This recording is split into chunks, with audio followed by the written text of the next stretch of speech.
grants and awards are important because they can play a catalytic role at various stages of development of social enterprises. They're not only seed resources. We've seen grant making a difference between, remaining relatively small and obscure or scaling up in social enterprise stories.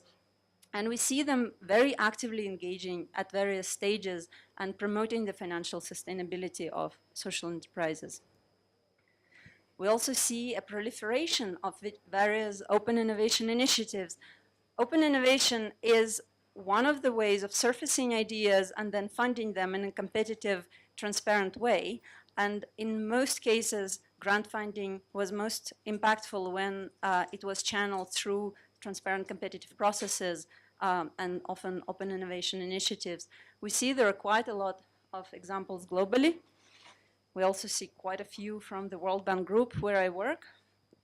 And the reason why the open innovation have been adopted so widely by the donors and the government is that both it helps to engage large non-traditional audiences. It allows people to go outside of kind of their modus operandi and experiment a little bit more. It's relatively small amounts of money that can really seed dramatic changes within organizations and within pattern trajectories of development in development. We also see that making grants and using competitions is becoming significantly cheaper and much more effective because of use of new technologies, because of increased public interest in social good and public benefits, and increased public interest in engaging private sector in solving social and environmental challenges. And it's also because now individuals and businesses often are offered the right incentives to dedicate the energy to the development agenda. There are a number of open innovation tools, and I will only talk about competitions and challenges in this session, as well as the discussant, mostly because social enterprises are primarily financed through innovations and challenges. We see a lot of funding going to the tech sector through hackathons and crowd ideations. It's much less used in the social enterprise space. So how it's supposed to work? I think one of the reasons why the competitions and challenges are used is that when there is a perceived need for a new solution to a development challenge and the organization that is responsible for it doesn't know how to solve it, it reaches out to external sector. And there is a growing recognition that social enterprises do bring that creativity to the field. And so often donors and the governments are interested to either learning from social enterprises or outsourcing some activities to them. So once social enterprises submit their solution, they evaluate it, often in a very transparent and open manner, including sometimes peers from social enterprises themselves. Donor government rewards the solution, and then hopefully most impactful solutions scale. So that's high expectation. And we've seen a number of goals being achieved through these processes, from raising awareness or just gathering information on social enterprises to kind of more active engagement of communities and social enterprise sector, and then concrete solutions to development problems, developing new models and even stimulating new markets and pushing the market frontiers to the last mile. So this is basically kind of the snapshot of why. Why do we believe challenges and competitions could be an important tool in the social enterprise space? And the next session, I'll give you just a snapshot of what we see in the global agenda, and then a little bit more deep dive into what development marketplace is doing, and then also partner organizations. So we've reviewed, we learned from our peers continuously. So we've recently reviewed 17 competitions, including ours. It will be 18 that so far financed social enterprises. We might have missed some, but this is a relatively representative sample of what's happening on a global scale. As you see, it's quite a large range of programs that are mostly grants, include seed capital sometimes include capacity development aspects. And the total number of grantees from this fund from 1998 was more than 2,500 social enterprises. However, we also see that there is a disproportionate share of the social enterprises were funded either by the World Bank, 1,200 Schwab Foundation, mostly in-kind contributions, or Grand Challenges Canada. They reached a very large share of investment, both in funding and in number of organizations they awarded. There is a large range from basically 5,000, I think, on seed and reaching 5 million for DIV. USAID actually 15 million. We also see that sectorally it's fairly good distribution, so we don't see particular biases for donors in terms of where to invest. And we see a lot of trends emerging from the analysis of the data. And one is that if before the competitions were kind of focused on a particular sector, a particular topic, we see now integrated competitions which are promoting cross-sectoral, cross-cutting, truly innovative solutions, and they seem to reach results at much faster rate. We also see multiple partners and donors and funders joining together, joining forces, which is a good trend considering how small the investment is and how important it is to address the whole pipeline of social enterprises. We see also the great emphasis on supporting mechanisms, including capacity development to maximize return on investment and much more comprehensive incentives for entrants, including a lot of local outreach. And finally, as many mentioned today, a lot of focus on supporting ecosystem and much more holistic approach to how we approach investments and grants. So what have we done in the development marketplace? So this is a program I joined about 3 years ago as a coordinator. It's a fairly old World Bank Group program that started in 1980. It evolved quite a lot through the times. I think it really saw the rise and increase and expansion of the social enterprise sector. And it reached quite good results on the numbers on paper. So 52 million is allocated to 1,200 social enterprises. We leveraged a lot of donor funding additionally to our own investments. We invested heavily in capacity development, especially in the recent years. We ran pretty much every single type of competition, regional, global, national, subnational, multi-country, sectoral, name it. Portfolio success rate varies depending on the objective. For example, if the objective is to raise external funding, the success rate is quite high. If the objective is to increase dramatically the number of beneficiaries, the success rate tends to be low. So and we also varied the objectives and the way we run it. We have quite a few of lessons learned from those years, both at the program level of what our portfolio tells us, and also from kind of the social enterprise sectoral development level, and especially focusing on the value added for development, what are the contribution in terms of innovations, and how to scale up, or what is the potential for scaling up social enterprises. And in terms of value added, a few highlights. There is obviously an important contribution to fill the gaps where both markets and governments fails. And what we've noted, and a big incentive for social enterprises to really reach the bottom of the poor, and we see dramatic results in many cases. And our investment in the beginning was purely monetary, and we noticed by following up and surveying our grantees that actually the biggest impact we achieved was from the brand recognition of credentials provided by the World Bank Group, the capacity development we brought, and the spotlight we shed on the enterprises. So from the communications campaign around the achievements of our organizations. We also, just to touch on, I will not go through all the findings, but just to touch on the scale up, which is really kind of the critical point from this discussion. I think we noticed that capacity was often the biggest barrier to scaling up, not finance. Once the organizations knew how to talk to investors, they were able to leverage investments on their own.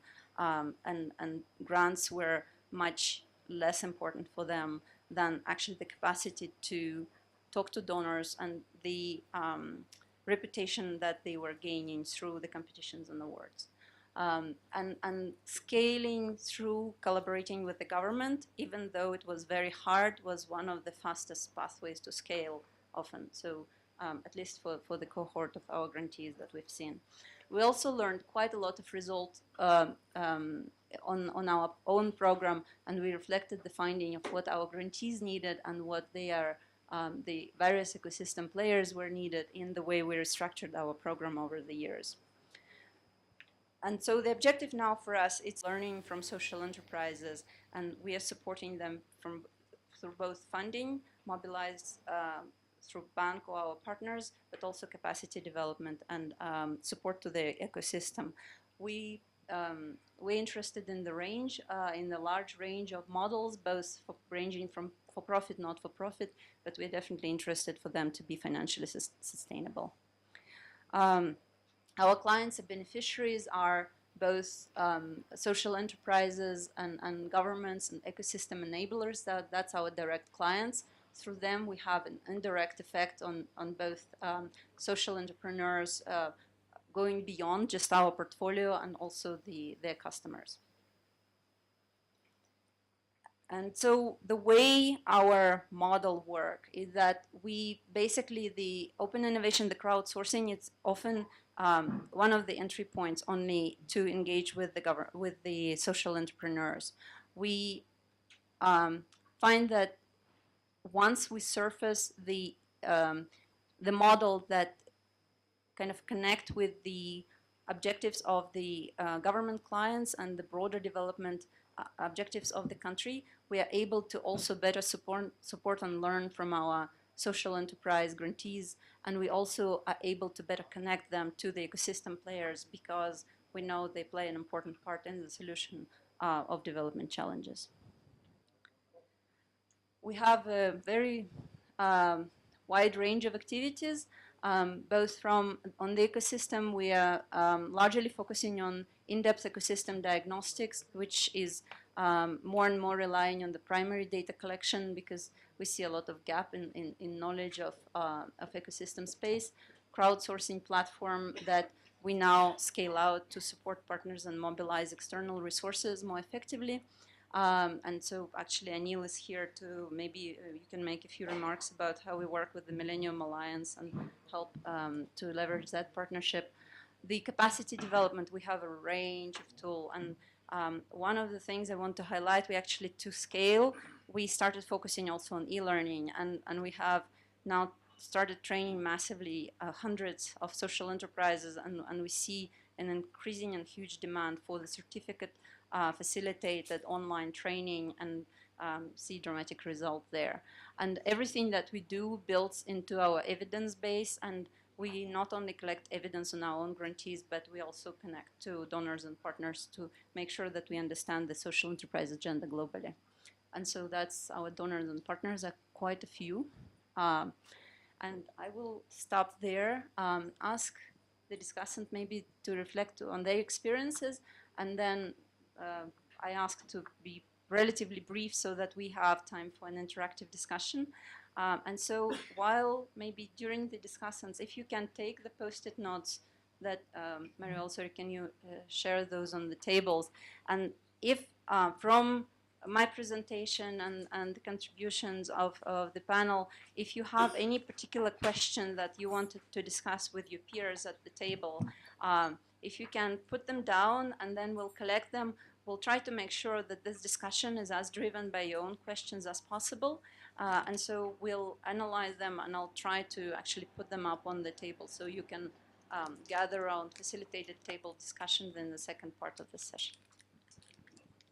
So first and foremost, set out the challenge description, got over 500 applicants, 8 teams made up of a total of 70 professionals across 40 local organizations and 19 international organizations were chosen. So we're working with 8 teams. And what we did first was that it was a great idea that you came up with. Here's some money to go out to the people who you intend to work with and get them to tell you what resilience means according to them. And the resilience agenda was anything from addressing climate change to thinking about how urban communities can undertake their own risk assessments and how to even build new roads. So it was a wide open space. As Natalia said, we're thinking less about sector-specific these days and seeing more sort of integrated challenges. And the last one was in the wake of Superstorm Sandy, which was about 2 years ago. And that hit the east coast of the US. And we worked with a social enterprise called Rebuild by Design to help the government and communities to think about what is a reimagined public space and what is a reimagined municipal space that would be resilient. So as you see, we've run a couple of things in different ways and with different partners. And in terms of the lessons that we're learning, the first thing that I would say is for us as an institution, understanding at the design stage whether a challenge or a prize is actually the right tool to achieve longer term impact and the impact that we're seeking to actually have. So for the first example, Centennial one, we just wanted to get new ideas, so that worked for that. But if we're thinking, for instance, with the Resilience Partnership, long-term change with regards to how communities operate, or with New York City, how the municipality operates, is a challenge actually the right tool. The second thing is, again, Natalia referenced it, thinking carefully from the beginning about how new and good ideas will be implemented, sustained, and scaled. Because there's always a lot of money at the beginning, at the award stage, at the prize stage. But who takes this and makes sure that the good idea is actually implemented and has long-term commitments? That is something that I think that a lot of challenges face. If I'm living in an urban slum in Durban, and innovation in somebody else's space, if they're living in Silicon Valley, is completely different, but it's still innovation. And having that mutual understanding is really important. The next element is about cost. And I think that we as funders sometimes underestimate really the considerable time and money that it takes to apply for and engage in a challenge and to really come up with the right ideas. And this effectively limits those who can actually engage in it. And therefore, we might be missing out on some of those diamonds. So we're really trying to think critically about how we can try and reduce these cost barriers to those who we want to work with. And then the second last element is ensuring that the vetting of applications is done by substance specialists in innovation and for us resilience. And it's not an administrative task, because what happens is that a lot of the times you get 500 applicants. You know, you have your prize-winning judge panel, but they come in to see the last 10. But the people who see the first 500 might not actually recognize some of the most amazing ideas that are coming from people. So we've tried to think critically about when we're putting together panels who will be doing the assessment, how can we get subject matter experts in from the very beginning? And then the last element, and I'd really like to hear from others on this, is the issue of intellectual property. We think critically about it. We don't want to be in a situation where someone sent an idea, it didn't get to the top round or the last round, but then we end up doing something that looks remarkably like one of those ideas 3 years down the line. Are we in a position as the fund of the challenge to get sued by somebody who says, you know what, actually that was my idea. You never even recognized me for it. And so I'd encourage people also, as they're thinking about their engagement in challenge processes, to ask some of these questions up front. What are your IP protocols around this process? Do I get recognition for this idea, even if I don't win? And so I'd like to just maybe wrap up there and hand over to Jocelyn, and really look forward to the conversation after this. We were set up because our funders, who are DFID, USAID, DFAT, CEDA, and the Video Network, they really saw a gap in flexible financing for early stage development ventures in an open manner. So at GIF, we're open to innovative solutions that can come from anyone and anywhere. We were set up as a VC-style fund to target this early stage market with a focus on innovative solutions that are cost-effective, scalable, and evidence-based. And if successful, what we're trying to do is change the way, or shift the way that aid is delivered to focus on cost-effective interventions that are proven to work and can eventually scale to reach millions. And the parameters we're looking for in our investments. The challenge that we're really set up to address is social innovation. We really look for interventions that have a better impact than the standard development practice, than the de facto alternative. And the criteria we use to judge that is, again, I'll repeat this over and over, but we look for cost-effective interventions that can scale to reach millions and have a strong evidence base backing it.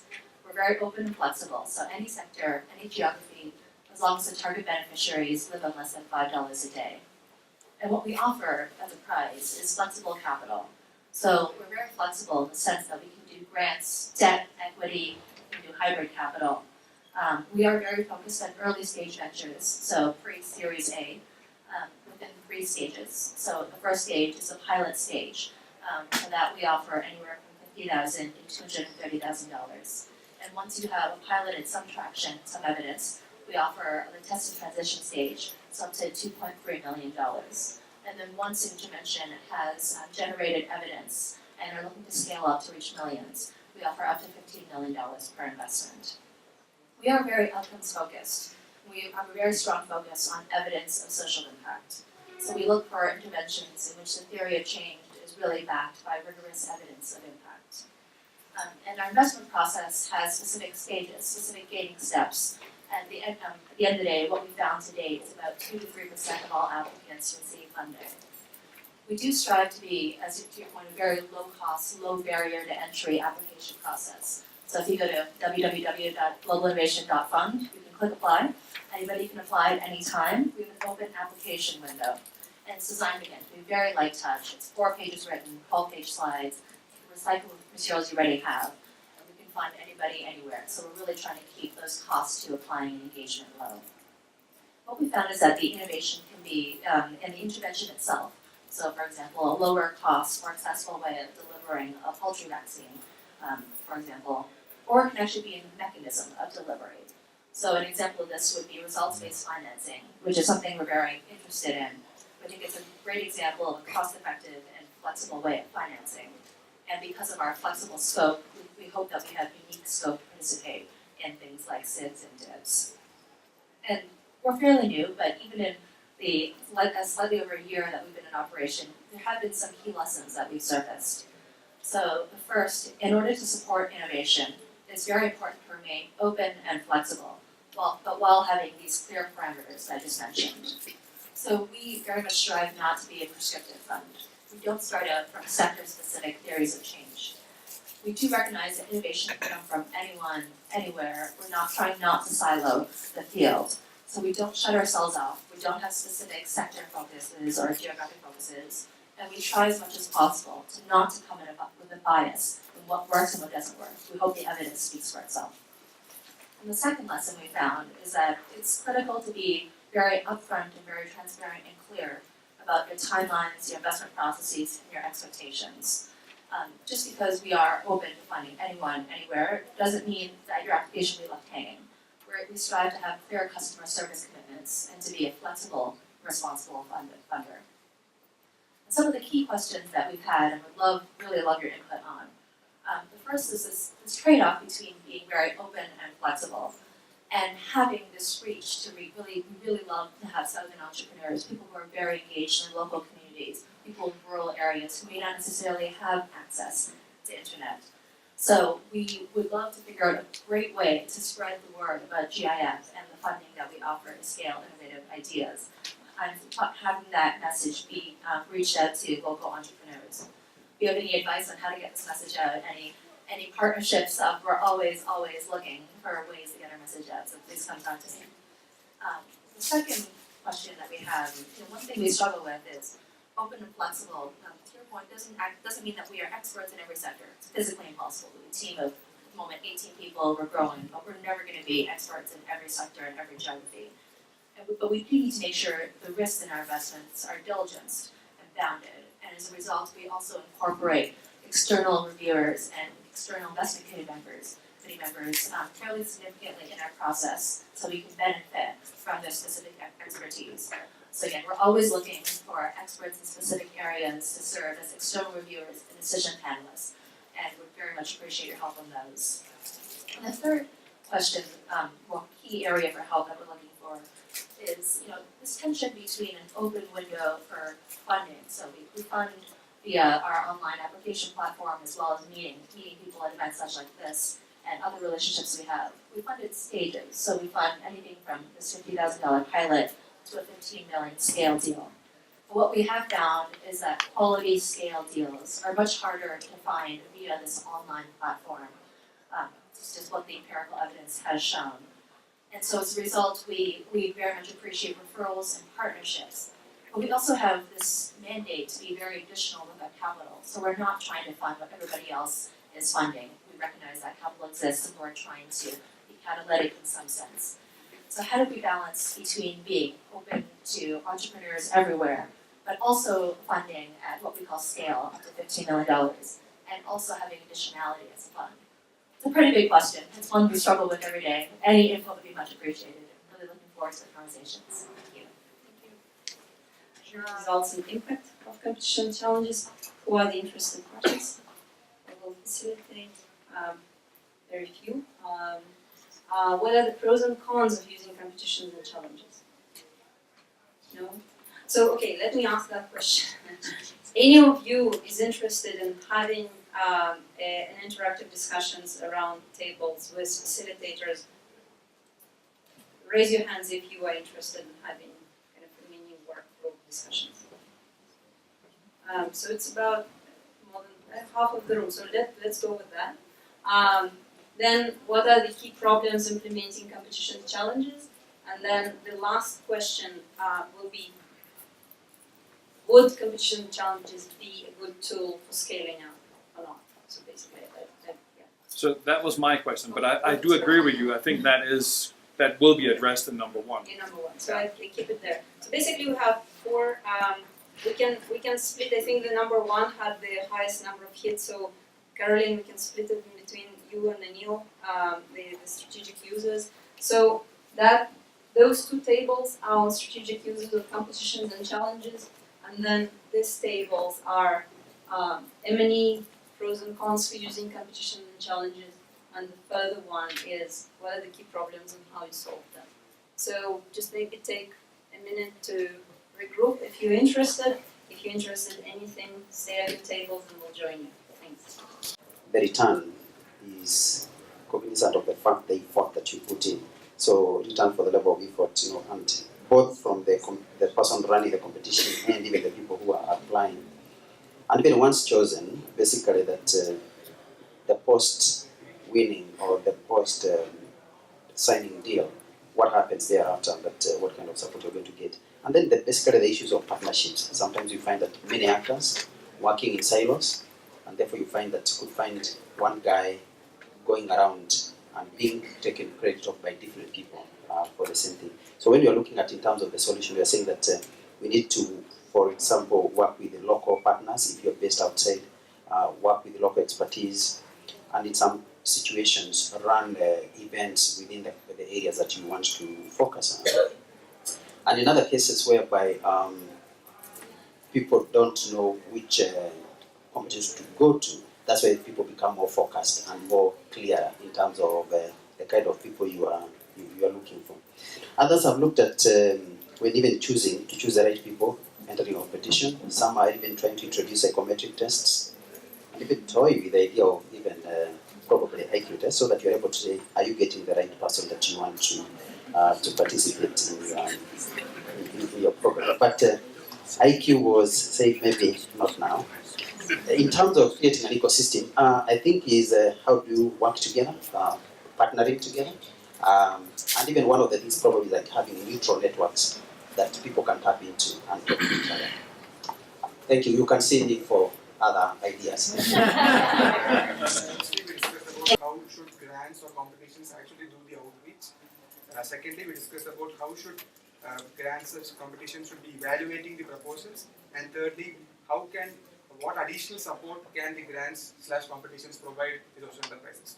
So coming to the first point regarding outreach, we discussed the point that a lot of the outreach tends to be captured by a few elite to whom these outreach or call for applications go to. A lot of people who are, say, working in rural areas, which is traditionally where a lot of social enterprises work, because of lack of internet access, a lot of the outreach of call for applications don't actually reach them. So in fact, we discussed that we should have alternate mechanisms by which we should possibly outreach, and the possible suggestions were that we could have help desks where we could support the local social enterprises in making their pictures better, making their grant applications better, so that they are more compatible with the elite who have more training and better support already with them. Secondly, though physical outreach is an option, it's very difficult for a competition grant provider to actually do a physical outreach because of the sheer magnitude of cost involved in doing physical outreach. So an alternate to this could be collaborations with local partners who could in fact be the last mile outreach partners for the global competitions to actually reach people in rural areas. Example which we talked about is the case in India where there are road shows which are done to understand the grassroots innovation. So something along these lines could be looked out by the grant providers to actually outreach to people. The second point was about how do we actually evaluate it. So three key factors which traditionally we have looked at when we term social enterprise is the innovation aspect, the financial sustainability involved in it, and the impact, the social impact that they provide. So, but in addition to these, it's also important that the evaluation considers aspects like the embeddedness which the social enterprise has in the community, because a lot of them is very keenly related with the relationship that they have with the community for them to succeed. So, when the grant evaluations happen, it's important that that relationship also is looked into as a parameter while evaluation happens. Secondly, about the scope for application into multiple areas, and thirdly, about what is the extent of capacity building that they would require over the multiple stages, and do they already have that support with them through some source, or will the grant provider need to provide that capacity building to actually scale them up? So these parameters could additionally be looked out as evaluation parameters while evaluating the grant applications. And the final point we discussed was the additional support which grants/competitions can provide. So one key point is our value-added services like mentoring clinics. So traditionally, a lot of mentors are pro bono mentors, but then these mentors do not have a long-term incentive to stay on with the ventures and give them advice. But if there is some element of incentivizing attached to the mentorship, say like sweat equity or something along those lines, that will incentivize the mentors to stay on with the ventures for a longer period of time, and this would help them scale up and give strategic advice to the ventures. And the other point is that the grants need to look at collaboration between the grant applicants. So if there are applicants at different value chains of a same business, then it's possible for the grant applicant to possibly link the different social enterprises together so that they have a vertical integration across the value chain, providing a much larger scope to the business than a narrow silo in which one of them would be focusing on. The other thing would be the collaboration between the developmental partners themselves. So currently there are a lot of different grant providers. So if the grant providers could pool in the ideas that they have from multiple sources, it will help providing a more wholesome, holistic social enterprise on hand. So these were things which we and actually talking about the role of the government. So thinking about the case in Benin, we realized, and the discussion was around that actually social enterprises are not recognized as an actor in Benin. So we see a lot of social NGOs activities happening over there, and then we see the businesses, but there is not a recognition that both worlds, the social and more the private sector, can come together and work together. So we started talking a lot about raising awareness, the importance of raising awareness both within the government and also within the communities. We talked also a lot about the need of legislation, maybe finding ways in which we can incentivize these organizations, the social enterprises, to work in Benin. And a lot of the discussion then we ended thinking about how we can learn from other countries, how we can bring the experiences from other countries in the region and outside the region that could help the governments and the people here in the table to really vote for this idea, make the advocacy and make the different stakeholders within Benin to really believe in the sector and develop a strategy that will not only go about competitions, but will also go about legislation, regulations, and so on and so forth. So I think it was very, very interesting because we started just talking about this specific tool of instrument that the government can have to really go into a much broader discussion about, okay, what is the role of the government and how can we start building that strategy and development within the country. from a social enterprise who we had in our team, she actually said that she feels responsible to uphold to uphold good standards based on the fact that they were part of a certain competition. So I think that overall encourages good business practice. The other thing that we see in terms of the innovation funds, we see that a lot of businesses are actually now opening up, and these are established businesses are opening up and using the grant scheme or whatever kind of challenge fund to go into new markets and give their services where there's need for development impact. So it's not just a tool for startups, but also companies are going into innovation. Getting into innovation fund competitions to be able to access new markets, mostly riskier markets. In terms of the cons, there's need for due diligence for the funds because you get a lot of fake applications, and there's also the fact that the processes need to be very much interactive because sometimes you can get a paper application that's really good, but when you get to see the person and the business is not actually there. The other thing is that you can get an application that's really bad, but when you get to meet the business and the person, you get a very different perspective. So it's how to balance the application process to be very fair and be able to capture these kinds of issues which you can't if you use only one method. Video applications is one of the ways in which a lot of funds are using to be able to get to know more about the entrepreneurs. The other thing is that there's lots of similar proposals that you get as a person running a fund. So the other question that came out of that is that how do we bring people to collaborate when they are in the same space, have the same idea? So you can get a proposal with 3 people doing the same thing. How do you bring them together? Because sometimes it's difficult looking at 3 similar applications and selecting one.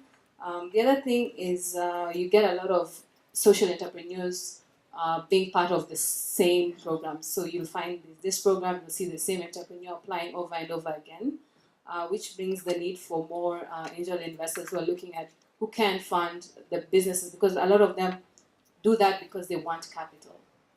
It's not because of time, because I know it's tedious for even the entrepreneurs to be part of this program. So how do we get them to access capital at that level? A wonderful session. Thanks to Caroline, to Anil, to Christina for facilitating the table. Thanks a lot to Miyake and Jocelyn for being the discussants, sharing your experience, and also facilitating the tables, and obviously for all the participants for sharing your experience. Thanks a lot.